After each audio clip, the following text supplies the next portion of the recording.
Hello, and thank you so much for tuning in to the She Can Ball podcast. I'm your host, Mahi Jariwala. Our guest today is Coach Patty Medina. She's a former college coach and not one, but two-time NCCAA West Region Coach of the Year and founder of a nonprofit, the Hooper Mentality. How are you, Coach Patty? I'm doing well, Mahi. Thank you for having me. No problem. So let's talk about your journey. So where did you grow up and how did you get into basketball? Well, I was actually born in Mexico. I was there until I was about 8 years old, and then we came to the United States. My father came here illegally, so I was actually not a U.S. citizen until I was 17 years old. Oh, wow. So my parents came here illegally. We were here on a worker's permit. My dad was working in the fields and then ended up working construction and was able to get a worker's visa and brought us over. And so we came over when I was about 8, 9 years old. For a while, we lived in like my uncle's living room, and we weren't able to get, any rent to any apartment because obviously my parents were illegal. So we don't have Social Security, we don't have credit, any of that. And so we were bouncing around from relative to relative. And finally, my dad, was able to get a place down in South San Diego. And so that's where I grew up. So I grew up in South San Diego. I went to in Pearl Beach Elementary School. It was an arts program. So I was a fine arts major. Wow. Yeah, so I was fine arts major. I love drawing and painting. And so that was my thing, and I got invited to apply for a magnet program. I got nominated to join a magnet program, and so I went to Imperial Beach Elementary School, which was in SCPA, so School of Creative and Performing Arts. And I was a fine arts major in elementary school, and then all the way through high school. And so Okay, and as far as you studying the arts at school, was that something you had always loved, or was that something you picked up when you moved to the United States? yeah, it was. I mean, I've always loved to draw, and I went to this school that was by my parents' house at the time, and I was there for first, second, and third. And in third grade, my third grade teacher was like, you have a talent, like you should be nominated to go to this school. You're very good at drawing, and so she nominated me to go to the SCPA school. So it was something that I've always liked to do. I've always liked to draw. And it was just, a teacher saw potential in me and nominated me to go to that school, which I'm glad she did, because I think I would have taken a completely different route in life had I not gone to that school. So it was definitely a blessing. But to this day, I love, I created my own logo for the Hooper Mentality. And Wow, that's a really cool logo. thank you. And then and it's crazy because in retrospect, you realize like every skill you're learning, and this is something good for you, as a younger future entrepreneur, is that every skill you're learning now, whether it makes sense or not, at one point it's going to be useful. And so for me, like, my first job was as a telemarketer. So I was a telemarketer, and I had to learn conversation. Like, I had to learn how to draw a conversation. I had to learn how to entice, and keep people's attention via the phone. And, this was back in 2002. 2002. And so, I'm having to be a telemarketer, and I learned how to really have an uppity voice when you talk on the phone. And, and so it's helped me with coaching because I'm able to, convince players and motivate players. And so really everything that I've done from, since I was born until this day, it's like, okay, now it's all making sense because it's all falling into place. And so, so we came here, and I didn't start playing basketball until I was in 6th grade. I was introduced to it. I was out playing soccer, and one of my friends, Vanessa, at the time was like, hey, like, you should come and try out for the basketball team. And I didn't know what basketball was. And she was like, oh, it's just like soccer, but you can't use your hands. You can't use your feet. Like, you got to use your hands. She was like, you can't use your feet like soccer, but it's. And I feel like kids that play soccer like would like to play basketball because I feel like if you can do things with your feet, you can obviously do them with your hands. Yeah, and you learn a lot because with the soccer, you have to learn angles and passing. You see the whole court, the whole field. You're learning spacing and zone defenses and all that. And so like I had learned all that. I was like a super soccer fanatic. I mean, to this day, I love watching it on TV. Like I'm the type that cries like during soccer games because it's like emotional, you know. And so, but yeah, and so I picked it up and it was easy for me. You know, it was easy for me.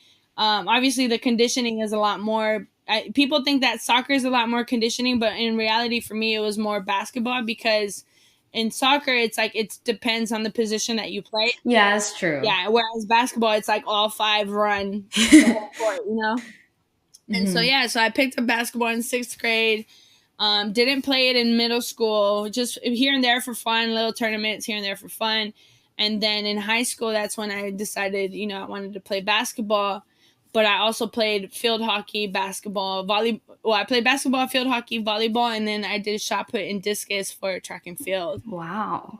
Yeah, and my parents were the type that like whatever you want to try it, you know, do it, but whatever you start, you finish. And so like I played the saxophone in 7th and 8th grade. Oh, okay. I did karate, like I did, you know, like it was just anything that I wanted to try, they would let me as long as whatever I started, I'd finish. And so, yeah, I mean, I had a great upbringing, you know, and I think it really resonates now with what I'm doing and how I'm doing it. And so, yeah, just coming to the U.S. and not knowing any English was, you know, tough. I can imagine. Yeah. And so it's just something that for me, like it made me who I am. Definitely. So you talked about your parents supporting you and what you did. And so who are your role models growing up? For me, growing up, my biggest role model was definitely my dad. You know, because again, he came to the United States with 4th grade education, and started his own construction company that he has to this day. And so I remember when I was young, you know, he would be running his company and doing his projects, and I would help him do all the invoices and everything. And so wow. He really embedded in me the entrepreneurial spirit, you know, where he was like, it's his business. Because I used to be like, Dad, do you have to check in? Like, do you have to punch in your time card? And he was like, no, like, I'm the owner of the company. And I'm like, really? And he's like, yeah, you're your own boss, you know. And so for me, like, being an 8, 9-year-old, seeing my dad be his own boss, you know, for me was very inspirational. And then not only that, with 4th-grade education and minimal English, he was able to pass the California State contractor's license. Wow. So we studied for that, and I remember we were studying, and he just, you know, he had to take it like 3 times, but he ended up passing it. And it was just one of those things where it's like, okay, now I see where I get my resiliency from, you know. And so, and I can tell that you bonded a lot with your dad during that time. Yeah, so yeah, I mean, to this day, he's 70 years old and he's still working, you know, and he's working construction. So that's great. You said that you started in 6th grade and you're just kind of playing tournaments, but when did you end up getting serious about basketball? I honestly, I didn't really. It was never for me. It was never like, okay, that is the means of what I'm gonna be doing. You know, it's like I was never like, oh, I want to be in the WNBA. Like I want to play college D1 basketball. Like it was never for me. It was like I want to be an entrepreneur. I want to be a leader. I want to be someone of power, you know, or someone of influence. And so, you know, it wasn't honestly, even to this day, like I love basketball, but it's really not all who I am. I think it's more like one of my favorite quotes from Pat Summitt is like, my ministry is teaching these young women how to become young women, and basketball is just the means to which I do it, you know? Yeah.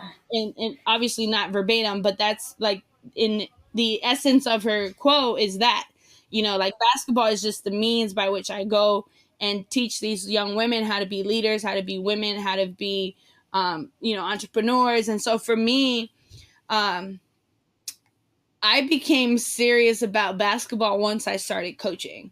So when I started coaching, it was just like, okay, hey, I can really get these girls to do really good in school because they won't be able to practice if they don't, you know? And so, yeah, and I feel like there's so much that you can learn from basketball that helps you in your normal life. Yeah, no, and it's definitely, you know, for me, it's been my learning curve in a sense. Like everything that I've learned, I've learned through basketball or coaching. And, I tell my players, like, they made me a mom before I was ever a mom, because I was 17 years old coaching a team, having to drive them around, having to make sure they're eating and they're well, and so once I became a mom, I was like, oh, I've been doing this, 5 years already, so it became, it's just been a blessing. Like for me, the whole leadership aspect of basketball, the ministry of it, the fact that it's a universal language, you can go anywhere in the world and people will know what a basketball is. And, Yeah. and so that is the beauty of it. And, pretty much to answer your question, it's like, yeah, once I became a coach and I saw the power that this sport has and the impact it can have, then it's something that, like, okay, I can do this. Yeah. And so how did you end up coaching basketball in the first place? Well, when I moved back, I was supposed to go. I went to college on an academic scholarship, and then I ended up walking onto the team. I got on the team, but before season started, I decided I wanted to get a new car and ended up getting a job, and so starting adulting, and then they raised tuition at the school where I was at, and um, I was like, okay, I can't do this, so I moved back. Yeah. I moved back to San Diego, and I ended up going to San Diego State. And so I went to San Diego State, and then from there, when my high school coach heard that I was back, he was like, "Hey, do you want to coach?" He was like, "You want to coach my middle school team?" And I was like, "Yeah, sure." So I ended up coaching, and like I fell in love with coaching. Like I just loved it. I loved being able to teach discipline, like, and I loved it. And at the same time, they were teaching me so much, and so yeah, so I ended up coaching middle school, and then I got promoted to like a JV position, JV head coach, JV position. Oh, okay. As a 19, 20-year-old. And Wow. I was an assistant coach. And so were you still studying at San Diego State as you Yeah. were coaching? So I graduated from San Diego State in 2009, and I started coaching in 2004. So yeah, the 5 years that I was at San Diego State. Yeah, I graduated San Diego State in 2009, and then I graduated from my master's in 2013. And so the whole time that I'm coaching, I'm also going to school. Wow. And so what were you studying at San Diego State? I went in as a business major, and then I hated like financial accounting. And so they asked me if I didn't pass financial accounting, that I either had to go do a business, because San Diego State's business program is very like strenuous. And so they were like, well, you have to pass this class, or you have to either switch your major or go to a different school to be a business major. Wow. And so, I was like, well, what class have I enjoyed? Like, what classes have I enjoyed? And at the time, I was taking a bunch of sociology classes because, like, I just loved the classes. And so I was like, you know what? Let me just commit to being a sociology major, and I'll get my bachelor's in sociology. And so, again, like what we were talking earlier, in retrospect, everything that happens for a reason, because sociology was even a more applicable field for me in what I ended up doing. So I was able to learn how to speak to people in groups, how to teach people how not to be deviant. So I learned these courses at San Diego State in the sociology department were amazing. And so I was able to learn a lot about how to work in groups and how to work in leadership. We studied Che Guevara, we studied Hitler, we studied just a bunch of leaders. And so for me, it was like, okay, this is great. Like how you can sway people to do either good or bad, Yeah. I wanted to become someone of influence. And so, yeah, I ended up being a sociology major. And then when I got to my master's, I got my master's in education, and I got a teaching credential because I thought I was going to be teaching at the high school level. And, that I ended up getting a volunteer position at a junior college. And so once I got into the junior college level, I was like, oh, I like this, I enjoy this. And so ended up I volunteered for 1 year, and then the following year I got my first paid JUCO assistant job, and then it just kind of went from there. And I had a coach that would recruit all my players from the junior college level, and he would tell me, like, whenever I leave this school, like, I'm going to tell them to look into you becoming the next head coach. Wow. And again, like, I thought it was something that he was just saying just to say it, but sure enough, once he got a job, he's actually now the head coach at the University of Laverne. And so he was the first person that really gave me an opportunity to get a head coaching job. And it was at a 4-year university at the NCCAA that, I was nominated for Coach of the Year. Wow. And it really comes down to the relationships you build, the people that you know, and how your hard work, speaks for itself. And so he saw me, like, literally grind as a junior college assistant. And then, later on was like, okay, you deserve this job. And so he's the one that propelled me into the college coaching ranks.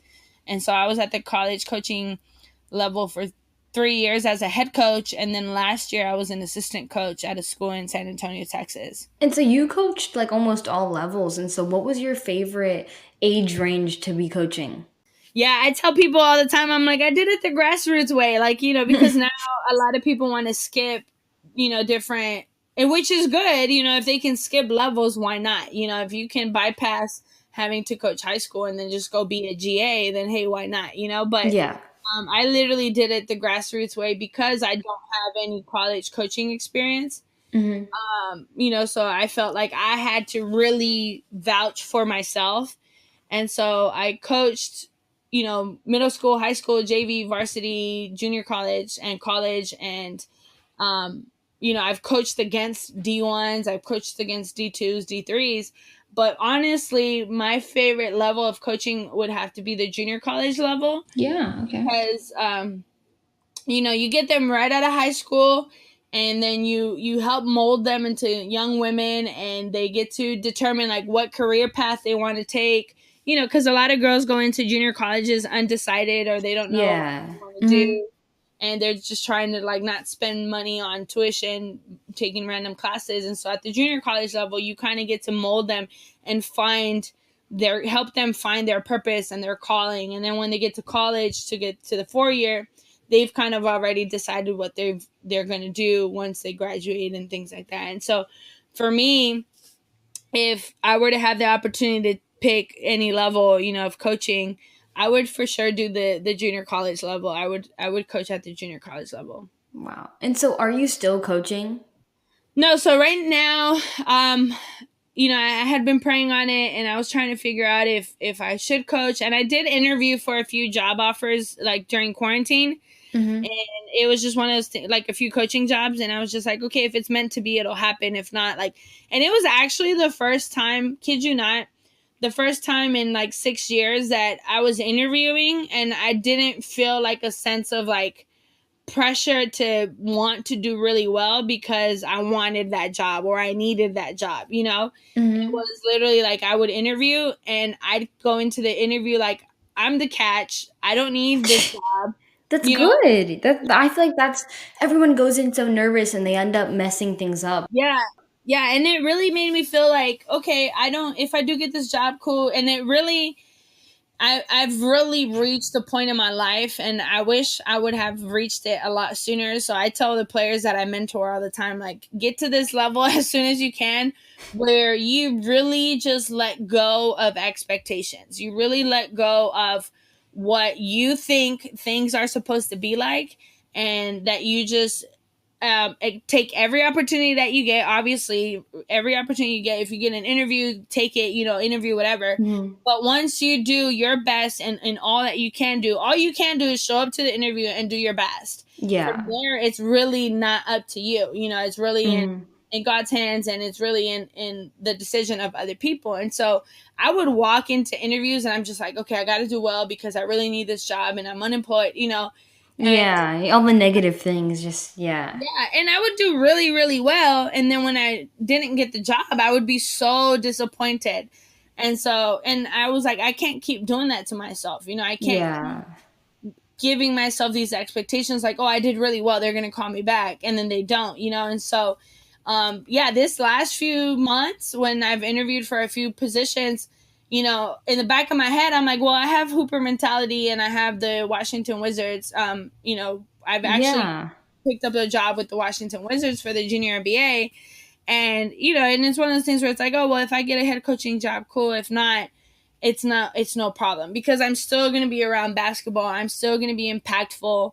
I'm still going to be able to be in a leadership position, And so I really had to come to terms with the idea that basketball coaching is what I do. It's not solely who I am.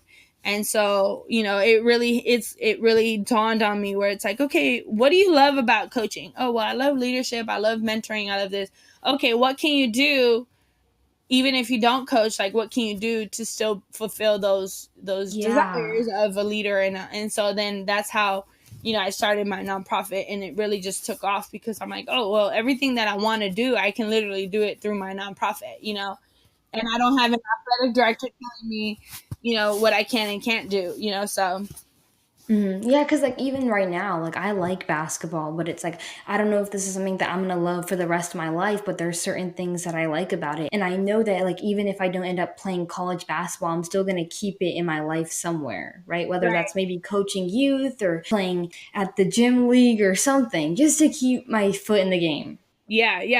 Yeah, no, and you have to realize, like, okay, what do you really love about it, And like I told you, like I never hit a switch where it was like, oh, I love basketball, and it's like I love the sport. I love how universal it is. I love how we can cross borders and speak the same language, even though you actually don't. Like, basketball is a universal language, so I love the game too. I watch it, I read it, everything, but at the end of the day, the title of a coach, I had like this infatuation with a head coaching title, and I think it's one of those things where when you get into the coaching ranks, you're told, like, unless you're a head coach, like, you really don't have any pull. But then I started thinking, like, well, okay, what are ways that I can still be impactful and not really have to sabotage my dignity for a head coaching title, Right. And so here I am,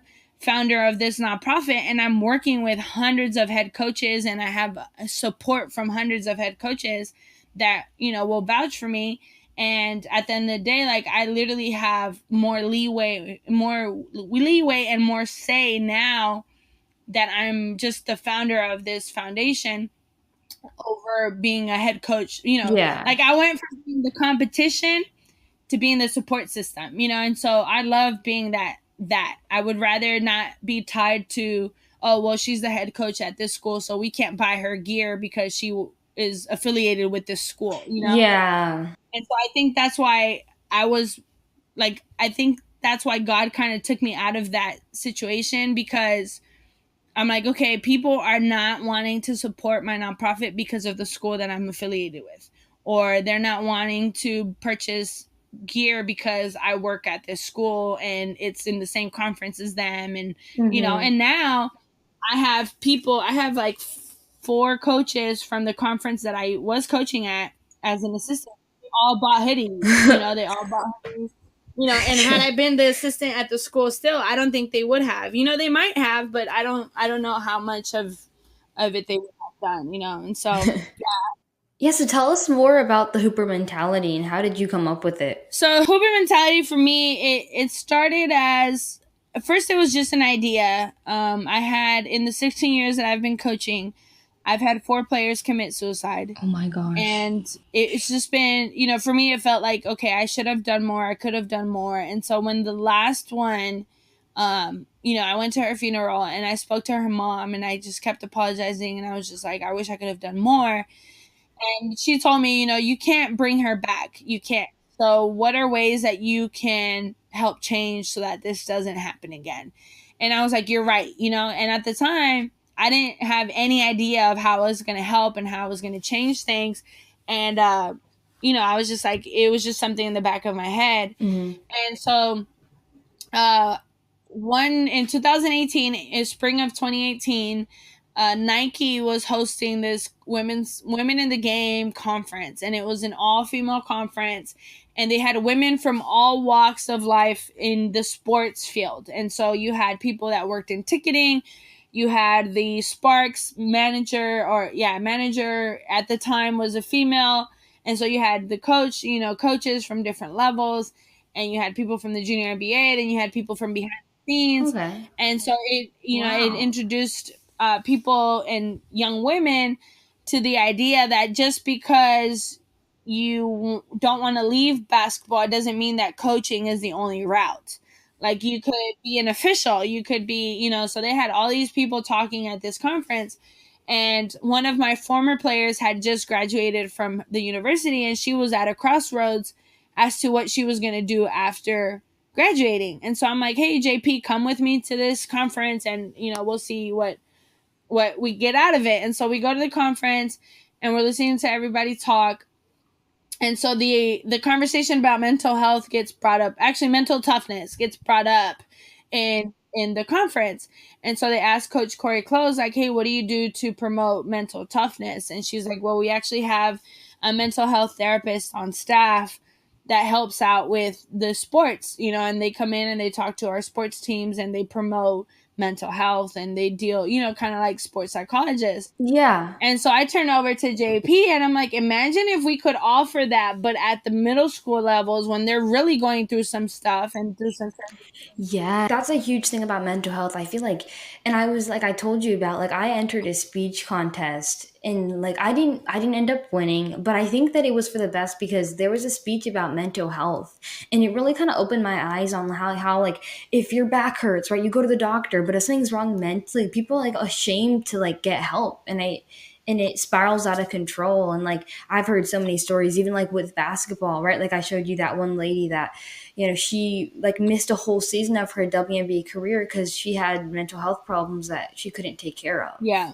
And she let it get so bad. Yeah, because I mean, they're both as important. I think honestly, mental health is even more important because your body, your brain, like really functions and like a lot of these would be like, self-inflicted at some point. But what for me, you hit a great point in that regard, is that if you have a player come and tell you, like, coach, I'm depressed today, like I could barely get out of bed, like I don't want to go to practice, like I don't feel well, like I'm depressed, I'm suicidal, whatever, like to them it'd be like, oh, shake it off, just get to practice. Yeah, exactly. That's what a lot of coaches are. Yeah, and then if you had, someone that, hey, I sprained my ankle and it's a little tender, I can kind of walk on it, but it's a little tender, and they'd be like, oh, okay, sit out. Yeah, that's true. Yeah, and so I think we need to destigmatize the fact that,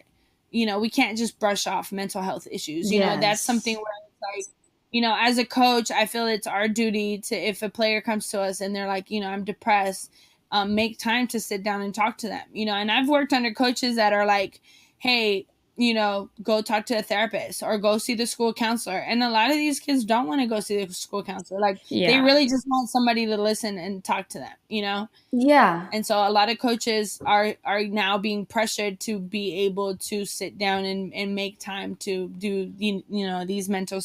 I totally agree with that. If you want to get the most out of your athletes on court, you have to make sure you're taking care of those things off court. Just in Last Dance, Coach Phil Jackson and Michael Jordan were talking about they had to do some stuff for Dennis Rodman off the court to make sure that he performed his best on court. Yeah, yeah.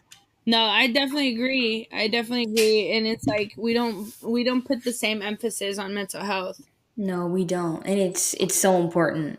Yeah, it is. It is. And it's just, we just got to get rid of that stigma. We got to get rid of that stigma of, it's just, oh, you'll get over it. It's just momentary. It's in a Yeah. bad mood. Oh, you're probably on your period, or you're just emotional. It's just these things that we tend to shrug off, and the next thing you know, someone's overdosed or slit their wrist. And so Yeah. yeah, so it's a process, but I think now, because it's becoming so much more normal to talk about mental health, um it'll become less of a taboo subject. Yes. Yeah, and especially because of people like you. I've texted you throughout quarantine, like, like we were talking about, like quarantine really brings out the worst of some people, especially in mental health. And I've witnessed a lot of them firsthand, and so I feel so grateful to just know you and know like what you're doing for our community. Thank you. Yeah, no, and the thing with quarantine is like you have to understand there's people that their coping skill is to go to basketball practice or to go to Exactly. spin class or to go do a yoga class or to go out to get boba with your friends. So then all of a sudden, every single coping skill you can imagine Is was gone. taken away. And some people aren't very comfortable with their solitude. They're not comfortable with their own thoughts, not comfortable with their own presence.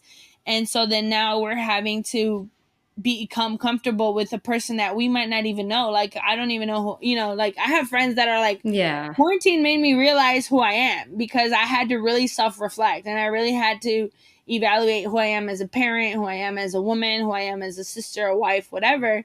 And so quarantine really brought out, like you said, the good and the bad in people because, there's some kids that are living in abusive households, and so now they can't get out because they're in quarantine and Yeah. they're living under, abusive parents or whatever. Or you have people that are recovering alcoholics and then now quarantine, like the only thing you can do, to feel better in their mind is drink alcohol, and so it's just like it's literally, one of my players and I, we always say what a time to be alive because we're learning so much about ourselves. Hmm. And like for me, my biggest takeaway from quarantine is that like I was a workaholic. Like I was a workaholic. Like I had no work life balance. Like I was always on the go. And at the end of the day, like I had nothing to show for it. Like I had nothing to show for it. I was still living paycheck to paycheck because I'm coaching for minimum, salary and all Yeah. this. And it made me realize, like, wow, okay, now with quarantine, I'm unemployed. Technically, I'm Hmm. unemployed. And so now I'm having to sit at home and really be a mom and Yeah. really be a sister and really focus on my family and really focus on my health and my mental health. And so, like, I picked up yoga and, Oh and things wow. like that. So, I feel like I like that aspect of quarantine where that just like more time to just focus on yourself. yeah, no, and it made me realize like I can get a lot more done if I'm productive and I just sit down and be productive instead of trying to do too much at once, And so Yes. I was trying to do so much and it just wasn't like I wasn't feeling productive, and I was still getting a lot done, but it wasn't substance, Yeah. there wasn't any substance in it. And so now like I have a lot more time, more free time, but I'm more productive Yeah. because there's more substance to what I'm doing. And so yeah, so with Hooper mentality, like they kind of, it's been planted since 2018.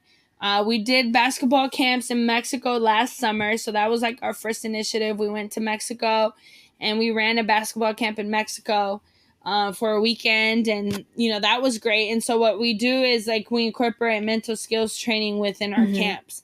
And so we have basketball camps, but we practice mindfulness during the camps, or we'll do journaling, or we'll, emphasize leadership skills. So we're talking about leadership skills. And, so we try to incorporate all of that into basketball, where a lot of programs you go to, a lot of camps, they want to be so, on the clock, like, okay, here's the agenda. Yeah. Basketball, basketball, Right, basketball. here's the agenda: basketball, dribbling, shooting. And then it's like, okay, at what time do we get to check in with the kids and ask them, like, hey, are you enjoying yourself? Are you having fun? And so we try to really slow it down and we do station work. So we'll do like station work, but then we get to talk to them in between and we have time to actually decompress afterwards. And so it was just a great experience. Yeah, I mean, one thing I love when I found out about Hooper mentality is how you kind of incorporate mental health with basketball, because basketball is kind of that stress relieving thing for me. And so it was really cool to see you combine those two. Yeah, it is. I love it because it's therapeutic for me too. Because Yeah. I'm you. You hear like, oh, well, the things that you're complaining about, other people are praying for. And so it really puts it into perspective, because I've had camps where I have girls tell me like they've been molested, or they're, sexual assault survivors. And, we have kids that are foster kids, and they've been bouncing around from foster home to foster home. And the great thing about our camps is that, it's the good thing and the bad thing, because our camps don't normally impress like the really high profile players. Mm-hmm. So we don't really get like really high profile players at our camps, because they're free. So they're open to everybody in all levels. And so as a parent, like if it's a free basketball camp and my kid has never played basketball, I'm going to take them to a free camp because I'm not losing money from it, Mm-hmm. And so you have the high profile kids that are used to being there and being super competitive and whatnot. And so sometimes we get some high profile kids. And what we try to do is we try to develop their leadership skills. So we will purposely put them on like a not very good team, Mm-hmm. or we'll purposely put them in a position where they have to do the speaking. We try to develop point guards by you talk more, you communicate more on the court. And so we'll have some high profile players that walk out of there, granted, not having gained too much more skill set because they're so advanced, but we tried to develop the leadership skills. We tried to develop the motivational aspect, the mental aspect of it too. Yes, I definitely agree with you. I think not that many basketball camps really put an emphasis on leadership and that mental game, but I think that it's so important that they do, and I love your approach to that. Yeah, no, and we're loving it. And like we were talking about, the hoodies and the online store, that kind of came out of by accident, but I'm really loving it because it's creating dialogue, so I have like, I'll be at the post office and people were like, oh, what is Hooper mentality? And then I have these conversations. So like this couple days ago, well, yesterday we just got back from Vegas.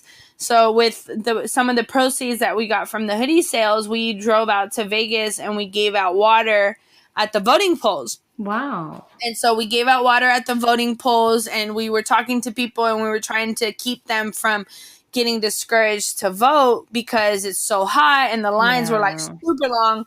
So we're talking to people, and we're asking like old ladies like if they would like for us to take their spot in line while they go sit in the shade or whatever, right? Aww. And so we're talking to people and we're just telling them about, and they're like, oh, what's Hooper mentality? And so we end up having like these full on conversations with random strangers at the voting poll about mental health, right? And then after we had our hotel room sponsored by, I have a friend that's a healthcare worker. And so she ended up sponsoring us a room at the Encore in Vegas. Oh, wow. And so we didn't have to pay for the hotel or use any of our proceeds for the hotel. And so we go to the pool because my son's with me. So we take him to the pool, and I'm sitting at the pool and I'm wearing my Hooper mentality shirt. And so is my coach. And this lady was like, oh, so what's Hooper mentality? And so I'm like, here we go again. And she tells me her son is a former NFL player. Wow. That went into depression because he kept getting traded. And so we're talking, and so she's crying and then I'm crying. Aww. And so it's just like, so it's just awesome how like a logo and t-shirt or a logo and a hoodie can like really spark these conversations that are so needed. And she was like 58, 60, somewhere around there.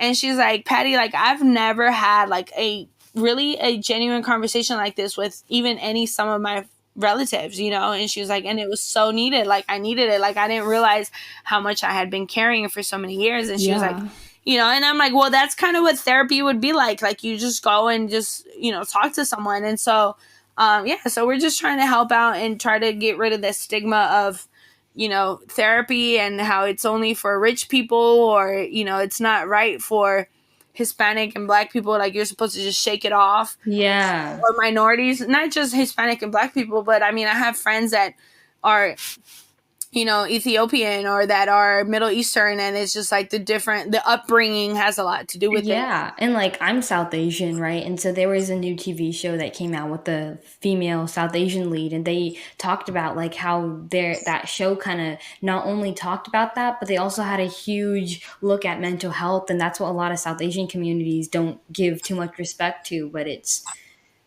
Yeah. Yeah, no, and I love that you're starting, that people are starting to see it. Like, you literally see it all over social media. You see it all over, Netflix, like everything, like it's all over the place, and so um we're having to have these conversations, which is great because it's something that we wouldn't have before. Like, I had, when I first started my nonprofit, I went to my mom and I was like, hey mom, I'm going to start this nonprofit. It's about mental health and about depression. And she's like, yeah. She was like, and that day, mind you, this was 2 years ago. That's the first time I find out that my mom has been on antidepressants for 3 years. Oh my And I'm gosh. like, why didn't you tell me? And she was like, well, it's just never a conversation. Like, how do you bring it up? And I'm just like, and I felt so bad because I'm like, dude, like, you could have told me, we would have gotten Yeah. help. And then I started to realize, like, okay, this time when she wouldn't get out of bed certain days and she would just say her head hurts, it was really like a flare, like a depression flare in the sense. It really brings things into perspective, and the fact that you were able to have these conversations, that we normally wouldn't have. And so Yeah. I'm just blessed to be a part of it. Honestly, like, people are like, oh, you're doing such great things with Hooper Mentality. And I'm like, honestly, I don't even I'm just the platform. I'm just the platform. And everybody, like, even with these therapy sessions that we're launching tonight, we're launching a group therapy sessions. And so we have Black male and female therapists and psychologists and psychiatrics. We have them come in and they're going to give talks. And so I'm literally like, I can't wait to just sit and listen to these conversations. I'm not even going to be the host. Like, I'm just behind the scenes. Like, I'm out recruiting therapists and things like that. But my friend, who's a mental health advocate and a sexual assault survivor, she's going to be the moderator. And, she's Black and she grew up in San Diego, and the therapist is from San Diego. And so, we were able to have these conversations. And so for me, I'm just blessed to be able to be a platform where people can say, hey, I have an idea on how we can help minimize the stigma of mental health, and how, are you down for this? And I'm like, yeah, like, even the hoodies, like I mentioned earlier, like I ended up making a t-shirt in my sister's garage. And then I had a lot of people want to order it. And so that's how I ended up launching an online store, because it was never something that, like, oh, I want to have an online store. It was just like, it just came up. Yeah. So you've been coaching women's basketball for such a long time, and you've done lots of stuff with that. But what do you think needs to be done to gain more respect for women's basketball? Honestly, it's just having people that vouch for us in leadership positions. So we need more athletic directors.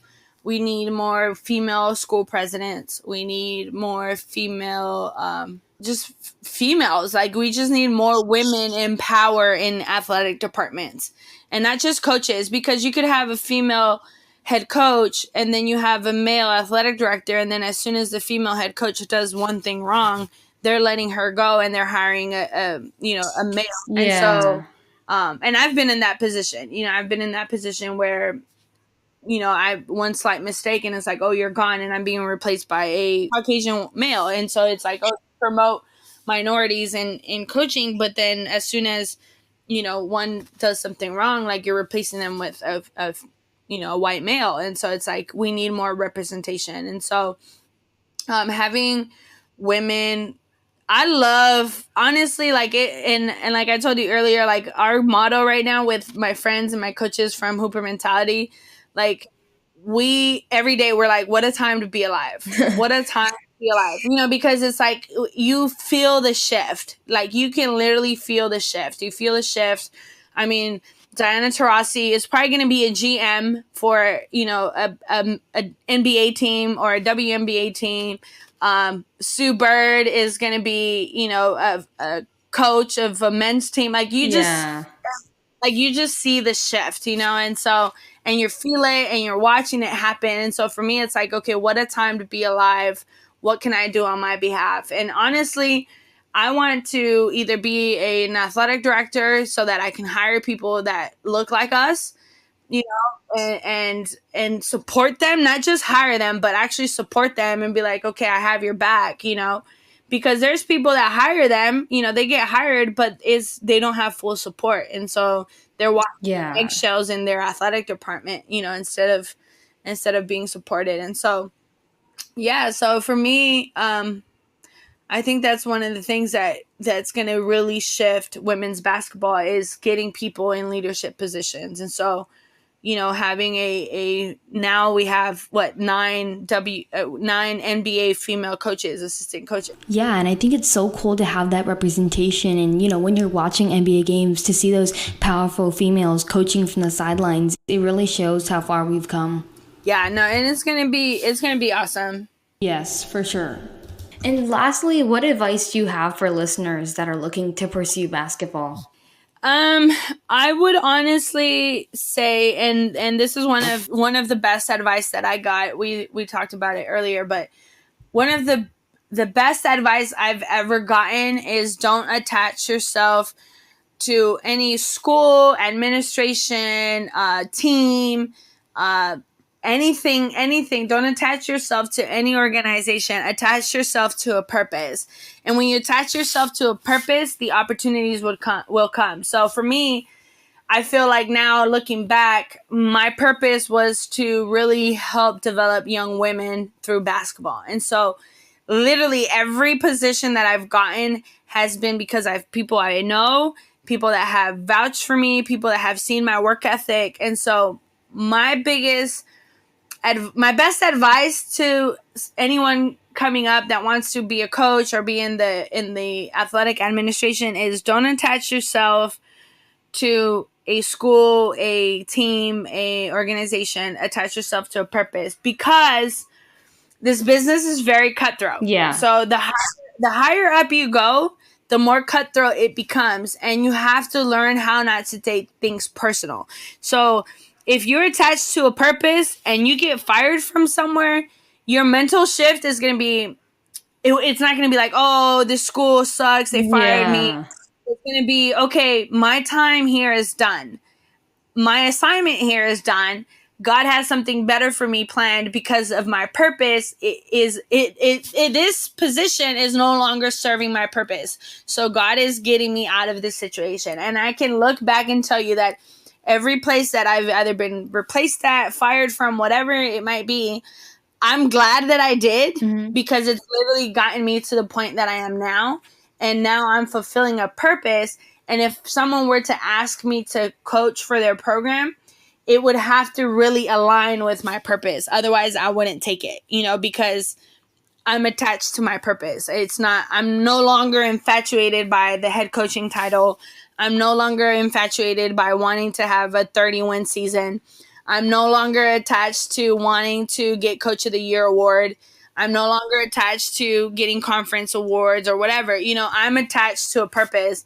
And if you're attached to a purpose, even when you have a 5-22 season, or even when you have a 30-2 season, you still feel as fulfilled because you know that you served your purpose, And so for me, like, I've been in both ends. Like last year we were 28-5, and my second year as a head coach, we were 6-29 or something like that, and I can tell you I had more fulfillment at the school where we were 6-25 than at the one where we were 28-5, because it was just, my purpose was to develop these women while we were losing, building mental fortitude, building like resiliency, because when you lose you really learn a lot. Yeah, that's true. Yeah, and so it's literally, that would be my advice to anyone that wants to pursue a career in sports is, one, learn how not to take things personal, because it is a business. At the end of the day, it's a business. So to them, especially some organizations, you're a staff member, so at the end of the day, and then you can be replaced. And then secondly, don't attach yourself to an institution, a team, a logo, whatever. Like, attach yourself to a purpose. And so by doing that, I think you're going to save yourself a lot of heartbreak, because that's something that I wish someone would have told me, because I've had friends that were coaches that turned on me for a head coaching title, or that, the way I had to learn how not to take things personal and that it's a business is through experience. I never had anyone tell me like, hey, don't take things personal. No one ever told me that. I learned that the hard way. And for me, the way that I learned was, I've had friends or people whom I call as friends sabotage our friendship for their advancement. Oh my you know? gosh. And so for me, yeah, and I was like so hurt. I was like, I'm gonna block them from Facebook and Instagram. I was so hurt. And then at the end of the day, I said, you know what? At the end of the day, it's a business.